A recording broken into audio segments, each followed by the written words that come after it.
Welcome. Do I hear we have a bunch of people from Boise here today? That's great. From a high school orchestra? What's the name of the orchestra? Boise Rocky Mountain High School Orchestra. Welcome. You're going to have a great experience tonight. My name's Christa Wessel, and I'm the morning host at All Classical Portland, which is the preset button on all your radios, right, at 89.9? Okay. This is Kyle Mustain, who is the Oregon Symphony's English horn player. But I should say not just English horn, because you can do more than that. I can do a lot more than that.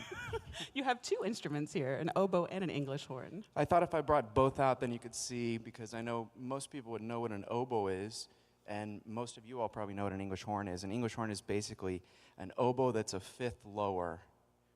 It has a different kind of bell, which has a bulb at the bottom, and it also has a bocal like a bassoon, but it's a much smaller bocal. Bocal? Bocal, B-O-C-A-L, and there are an infinite number of these that you can choose from. Infinite number of vocals? Yes. It's a whole, if only I knew, if I knew then, the amount of choices. I heard you talking with the stage crew backstage about this particular English horn. That's and right. How you came to it or how it came to you. Can you tell that story? Most oboes, most woodwind instruments, nowadays not as much, but many of them are made in France. And all of our oboes, no, that's not true. The second oboist has a different oboe. But the English horn, there's one maker in upstate New York who is the only professional oboe maker in the U.S., and he makes 3 English horns a year. And I was able to coax my way onto the list. They closed the list for orders for this maker of English horn in 1989. So he said, he closed it in 1989. He said, I'll never be able to make, I'll be dead before I can fill the list that I have now. So when did you acquire this one? I got this one 3 years ago. Someone lent me their, it's called Laubin is the brand name of it, L-A-U-B-I-N. And someone had lent me one that I played on ever since I've been playing English horn, a very kind person, and he wanted it back. So I made a lot of phone calls to people around the country, oboists and orchestras and my teachers, and Laubin said, I'm so sorry, we can't do it. And then I want a job, and he said, maybe we could do it. So it's perfect, yeah. So, suddenly your esteem went up. Oh yeah, this is the question everybody wants to know. Like, how much does an English horn cost? Or how much does your instrument cost? An English horn, this English horn cost about $14,000. And the oboe's around $8,000 or $9,000. I'm always astonished Yeah. what you guys have to shell out just to do your job. If you could, well, the strings would probably want to strangle me, but just right here, you could probably buy several homes right there in that first row of instruments. The wind instruments, the woodwind instruments are different in that they don't get better as they get older, except for bassoons, that they say. But the rest of them, the word is called blowing. It blows out, and basically it's wearing out. So every 6 to 8 years, some people do it every 2 or 3 years, you replace your instrument. Luckily, it's usually not hard to sell them. So students are even blown out. Even blown out because give it to a kid. Yeah, well, it's still a good instrument, but you want it to be, for playing in orchestra, you want it to be as crisp as projecting as possible. Well, can I ask, did you start playing oboe and then move to English horn, and how did that transition happen? You play both in this orchestra. So I started I played 1 year on, I didn't tell you this, I played 1 year on the French horn. No way. Yeah. Oh, and then I was in 6th grade or something, but one day I went into my band class, and there was the older band class, and I saw this strange looking, strange sounding instrument, this funny reed, and I said to the teacher, what is that? And they said, that's an oboe. And I said, can I play that? And luckily there were several French horn players, and there was only one oboist, so they said, sure. And they were probably giggling behind thing. How wait till he knows what he's getting into. Right, because The it's reeds. a notoriously difficult It's instrument. a difficult instrument. The reed making is one of the things that makes it very, very difficult. So you wouldn't start on English horn. I didn't start focusing on English horn until I was after college, actually. Some people gravitate towards it earlier, but it's such a specialized thing like piccolo or bass clarinet or contrabassoon that until you're playing in an orchestra or getting close to that, then you're not going to focus on that as much. So I'd like to know, you started oboe, we said like 7th grade-ish? That's right.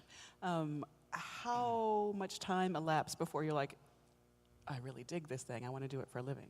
Playing the oboe, you mean? I knew pretty quickly. It was a couple years after playing, and I'd done well, and there was a performing arts high school. I grew up in Houston as a kid, and there was a performing arts high school, and I remember my parents saying, there's a performing arts high school downtown, would you like to consider that for high school? And I said, no, I'm with my friends, I don't want to do that. And somehow, somewhere in 8th grade, I thought, maybe I would like to do that. So I think from that point on, maybe freshman in high school, I was pretty sure maybe in 8th grade. It's been since then, yeah. And then off to where for your studies, your college studies? I spent 2 years at the Performing Arts High School in Houston, and then I went for the summer to this camp called Interlochen, which is in Michigan. Camp. You know that. It was Pretty specialized a music camp. Yeah, it was 8 weeks long. It was we stayed in cabins, and they woke us up with a trumpet each morning. We had to go out and do jumping jacks and this whole thing. It was an amazing place. It was between 2 lakes. It was great musicians. They had theater. They had everything. And what I found out while I was there was that they had a high school during the year, and so I basically never came home. Actually, I literally never came home. So from my junior and senior years, I stayed there for high school. And then to college? And then I went to school at a conservatory in Philadelphia called Curtis, and I spent 4 years there. People are giggling, like you're kind of just like, yeah, I went to Curtis. Wow. It's tough to get into Curtis. Yeah. Very modest. And then Yale And then I for went to your Yale grad for work. master's. That's right.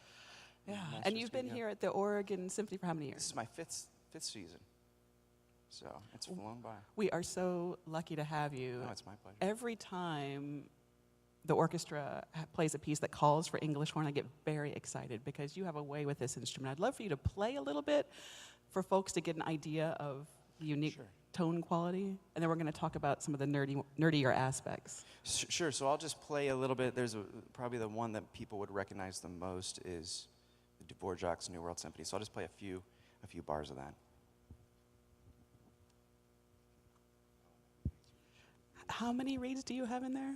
About 20? It's just props. There's only one that works, and then the rest are just to intimidate my colleagues. No, it's not. I have several different ones, and they do different things. Some of them laugh at me, but no, this we choose the reeds specifically for what they'll do, which piece you have to play, and you hope that you have the right type of reed for that it all comes together. So we spend hours and hours sitting in a little room scraping these things, and that's a whole long discussion. We'll get into that in a minute.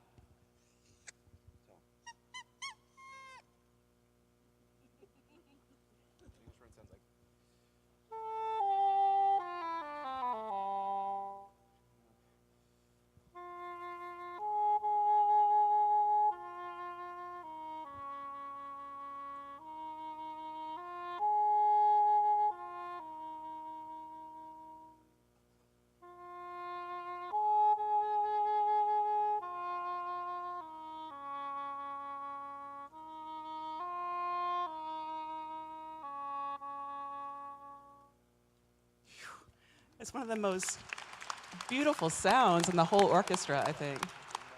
By contrast, can you jam a reed in that thing? And I use a different reed.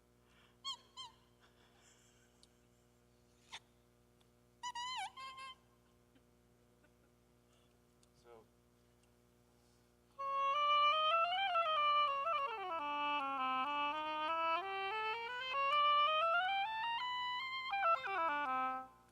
a fifth. The oboe's a fifth higher than the English horn. And there's one in between called an oboe d'amour, an oboe of love, that Bach used a lot, and that's an A, which basically looks like a tiny English horn. And then there's a bass oboe, which is an octave lower than the oboe, which is rarely played. We had one piece that called for it here last year or the year before. And then there's this very tiny instrument called a musette, which is a third or a fifth above the oboe, and it just sounds awful. It's never played. I've never heard it performed, but I have tried them. Yeah, like a marching band, an attack instrument. I'm going to blow through a lot of nerdy questions that I want to ask Kyle. Sure. Hopefully we'll have some time at the end of this chat. We'll save the last 5 or 7 minutes or so for you to ask questions of Kyle, what it's like to play the English horn or the oboe, what it's like to be a professional musician. So think about those as we continue along.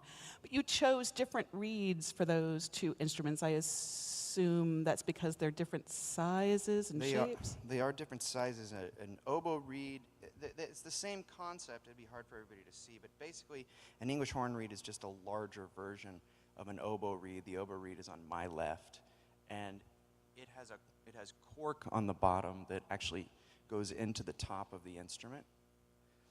Unlike an English horn where it has no cork on the bottom, it's just the tube, and then it goes onto the tip of the bocal, which has then cork goes on the bottom. which does have cork on the bottom, and then goes into the instrument like that. I'm learning a lot. Yes. Thank Everything you. you. So let me ask about the mechanics of playing English horn in a symphony orchestra. Not every single piece of music calls for an English horn. That's right. So you'll see me, if you come to the symphony often, then sometimes you'll see me on stage and sometimes you won't. And if the piece calls for English horn, then I'll always be out here playing on it. And then we have 3 members of the section, principal oboe, the second who's also the assistant principal, and then I play English horn and oboe. And so we rotate, so we have everybody. I'll play some second oboe, so the second oboist has relief. So how is it working out tonight, the very first piece? So the first piece, I will play oboe and English horn because they're in the same piece. On the second oboe and English horn on the same piece. On the second piece, and Karen, our second oboist and assistant, she'll play principal on that. On the second piece, the Prokofiev, then Marty, who's principal oboe, will play, and I'll play second to him. No, it's the other way around. Sorry, you guys. Yes. Karen plays on the Prokofiev. I'm out there the whole time. I'm not paying attention to who's playing what. And then the last piece, we're all 3 playing. And in the last piece, in the Symphonie Fantastique, you're going to know what's going on, and the folks who didn't come to the pre-concert chat, you're going to have an edge up on, because something special happens in the 3rd movement of the Symphonie Fantastique with the English horn and principal oboe. That's right. In the 3rd movement, it's just me that starts out the movement, and basically I'm a shepherd calling out to another shepherd. It's in the Alps, and it's this Swiss kind of song that they play to call in the cattle. And Berlioz, when he wrote this, was on opium, so just to let you know. And our principal oboe, Marty Hebert, will be up there at that exit sign, and will basically be calling as if we're across a mountain from each other. And so we call back and forth to each other at the beginning of the 3rd movement, and at the end of the 3rd movement, he's gone, and I'm sad. He's really a she in this, and not that. And can you play that little bit that you called him? Yeah, and then the timpani will play. It's the thunder rolling at the end is the answer. It's kind of sad, but I'll play that. Just how it opens here. I was going to say, are you choosing yet another reed for that? Okay.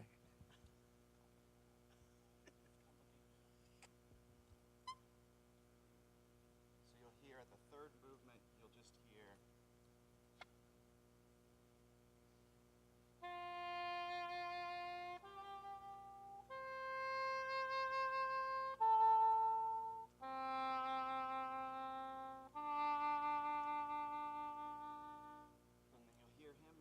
Same thing back to me, and then there's a minor version of it, and then we come in together. Then we play together. Yeah. So when you hear that distant oboe, you know where to crane your neck. Everybody else in the hall will probably be like, what's going on? Be confused.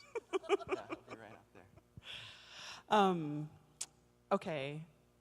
because you're not playing every single piece, like maybe the first two oboes are, I'm assuming you got some free time on your hands. I do. And what do you do with that free time? They make a joke that English horn players all have, like, I was playing with LA Phil one weekend, and the second oboist said, she met me for the first time, and she said, so you're an English horn player in Oregon? I said, yeah. She said, and do you have 5 hobbies? Like that the English horn players are like flying planes, or they're doing something. So yeah, I've been I have plenty of things. I've been taking drawing and painting classes. I've been getting into bonsai trees. All sorts of strange things. You're not kidding either. I'm not joking. I'm completely serious. You told me about, I don't know what the fancy word is for it, but mushroom hunting? Oh, that's right. I joined the Mycological Society. They have a mushroom group here to learn about finding mushrooms. And basically, I just wanted to go and find the edible mushrooms. I'd gone hiking here and with some friends, and one of my friends, her father knew all about mushrooms and the kind you cook. And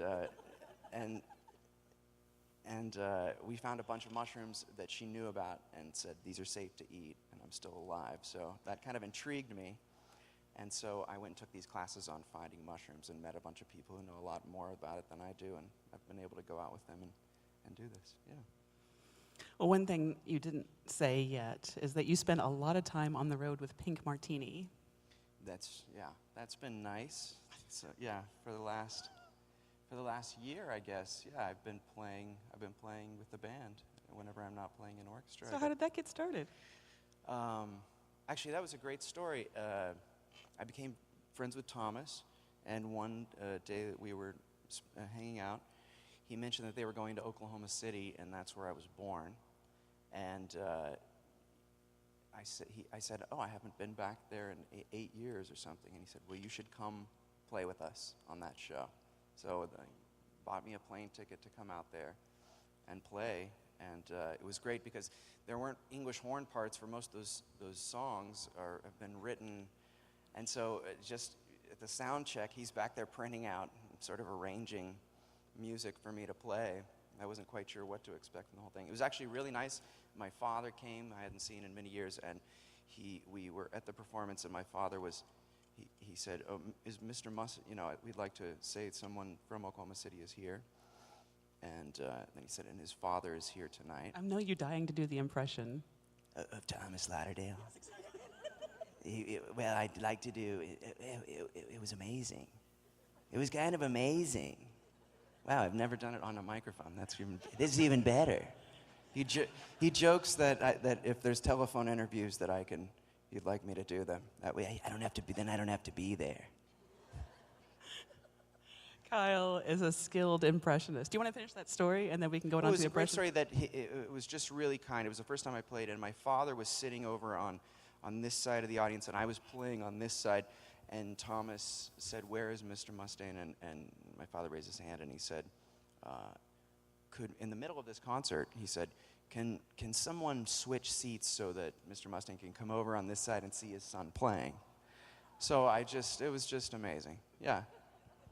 So you must have a very warm spot in your heart for Thomas. That impression was done purely out of love. Oh, it's funny because I sort of mimic people if it gets stuck in my head, and when I was around him, I did it very carefully a few times, and I saw him kind of look at me a little like, what are you doing? And then, what is that? Do I really sound that way? And then he saw other people laughing, and I think that I immediately saw, he was like, oh, that must be really funny. So actually, and then since I've been playing with the band, on the road, there's a lot of, it gets hectic. So they really enjoy, I think the rest of the group was really shocked to see somebody show up and start imitating Thomas Lauderdale in front of him. And at first, they didn't know whether to laugh or not, but now it was a stress reliever. I'm guessing the same thing when you started doing your Carlos Kalmar There impression. was a time, jawohl. So I'm very happy to have you here this evening, here at the Oregon Symphony. No, it's nothing, please, no. We're really happy that you're here tonight because we have an amazing program. More specifically, it is Berlioz' Symphony Fantastique. Yeah. So that's yeah.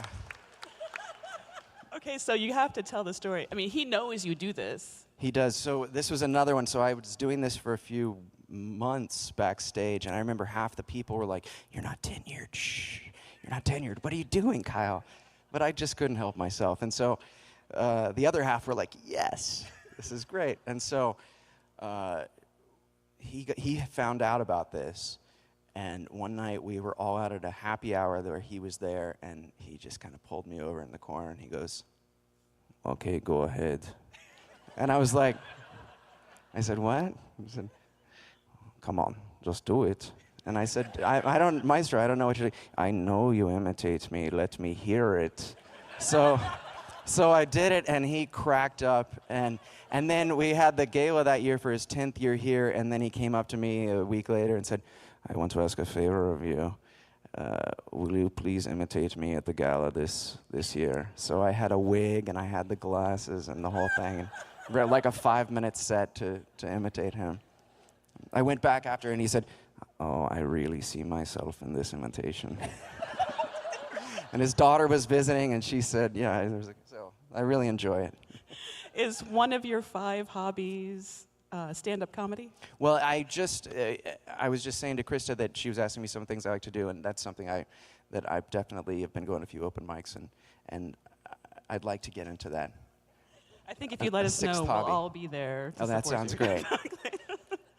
One more thing I want to mention before I open this up for questions, if you have questions of Kyle, is I know you're really involved. One of your, I'm going to say 10 hobbies now, is something called Classical Up Close. Yes, that's Do you know right. about this series? Members of the Oregon Symphony perform free chamber concerts around town in April. That's right. So it's April 20. Joe, when is it? April 26th to 24th to. So out in the lobby, I can't remember the exact dates, but we're doing a week of evening concerts. And members of the orchestra put this on. This is our 3rd year to do this. And we choose the pieces that we want to play. It's totally separate from the symphony. All the concerts are free. We do some during the daytime and some during the evening. And what we wanted to do was we wanted to go and play so that people didn't always have to find us downtown, that we were going to different parts of the city so that people that didn't have access to us all the time would have access during this time. And so you could get to know the musicians better. So you can ask questions after each piece is played. It's very nice and informal. You can sit on the stage with You can music. come sit on the stage and see what it feels like to be what's happening when we're performing. And out in the lobby, if someone's not handing out flyers, then there should be a table, I believe, tonight over on that side where the tickets are. So we would love to see all of you there for any or all of the shows. And I'm emceeing 3 of them, and you're emceeing the rest. I am. Yeah. So Because it's so much fun. yeah. You guys make it, and he's the co-founder of this whole movement, along with Sarah Kwok. Yeah, there's a few, several of us, yeah. All right, do you have questions for Kyle about English? Oh my goodness, I'm going to start at the back and move my way forward if you don't mind, because it takes me forever to get back here. It could be about English horn, it could be about oboe, it can be about symphony. I may have the wrong instrument, but it seems to me I read recently that the oboes and English horns that the Vienna Phil use are different instruments than we would use, say, in the Oregon Symphony. Is that true? And what that is some of true. the That's history on absolutely that? True. So Vienna's been sort of a strange place. It's kind of stuck in a good way, I think, still using instruments that have not modified as much over the last several hundred years.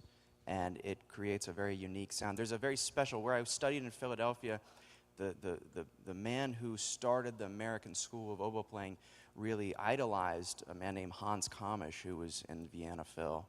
And he made a beautiful sound, and Marcel Tabito in Philadelphia kind of tried to emulate him in many ways. So it's interesting that you bring that up. There is a direct connection from where I went to school and that way of playing in Vienna. But they are different instruments. They require completely different reeds.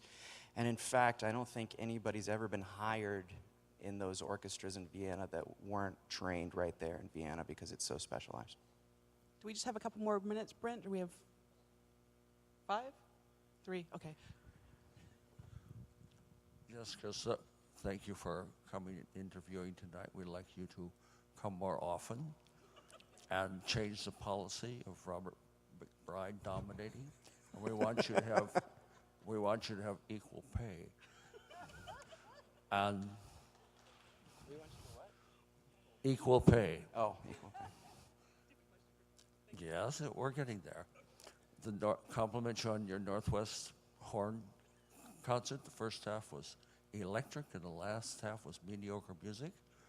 And Kyle, the question is, do French horn molecules align themselves like the mythology one French horn told me if you play them a lot, or why does the English horn deteriorate over time? Say it again. Why does the English horn? Why does the English horn what? Deteriorate. Oh, you know what? There's a lot of different theories about why that is. They're not sure they can even measure the difference, but they think that probably, honestly, that the saliva is breaking down some of the wood, and also the constant amount of pressure inside there is kind of compacting it. And it's something that sometimes I don't even notice it. So what'll happen is we'll get a batch of new oboes in, and I'll compare them to, because you get used to it. It's like when you get fatter or thinner, right? You don't notice it yourself. But you see a picture and you're like, oh my God. And so you'll try a new oboe, and then all of a sudden it'll be like, wow, this is that part that was missing. You know, that's. Why was the oboe chosen to for the instruments to Tune to. tune? Mm-hmm. Yeah, there's a bunch of different theories on this also. I think I was just, Marty was saying that it was that the organs in each city, the oboe could adapt the most to whatever sound was played. Like when you hear the pianist come out and play the A. And then there's another theory that it was the least flexible, so we all had to tune to the oboe. There's a bunch of possible. My theory is that you can hear it. It penetrates through There's another, everything. It's a bunch of, Do I have time for one more question, you guys? Okay. Anybody else? Like the hand right here. Talk about reeds. Uh-oh. She Reeds. said talk We about don't have reeds, and time you've to got talk like about 30 reeds, seconds to but- do it. It depends on how long I play on them, what kind of piece I play on them, and how. You know, the cane that these come from is a special species of reed, bamboo, that most of it's grown in the south of France, and it's a weed, basically. It's a nuisance plant, and it's chopped down, and all the instruments that play reeds, even the single reeds, use this same type, and the lower down, as the diameter of the cane growing is thicker, is what corresponds to the larger reed. So there's between 10 and 11 millimeters in diameter is what an oboe would use. Between 11 and 12 below is what an English horn would use, and it goes all the way down. It's a process that requires. I receive these bags of cane that are dried in the south of France for 3 to 7 years. Marty was just playing on a reed on a piece of cane that told me was from 1970. So, yeah, it's a whole long process. I'd be happy to talk more about it. If Would anyone's- you, I know that you need to go warm up, but would you mind sticking around for just a couple of minutes to Sure. answer questions that anybody else may have? So if you have a question for Kyle, he'll stick around for a couple seconds before needing to get up on stage to warm up. But I want to thank you for coming tonight. If you know an English horn player, an oboe player, somebody who wants lessons and impressions, this chat has been videotaped and will be up on the All Classical Portland website later on this evening. You can go to allclassical.org and access that video and tell your friends. Kyle Mustain, you are a delight. Thank you for doing It's my this with pleasure. me. Thank you for being here. Thanks for the support, the symphony. Really appreciate it, and thank you, Christa.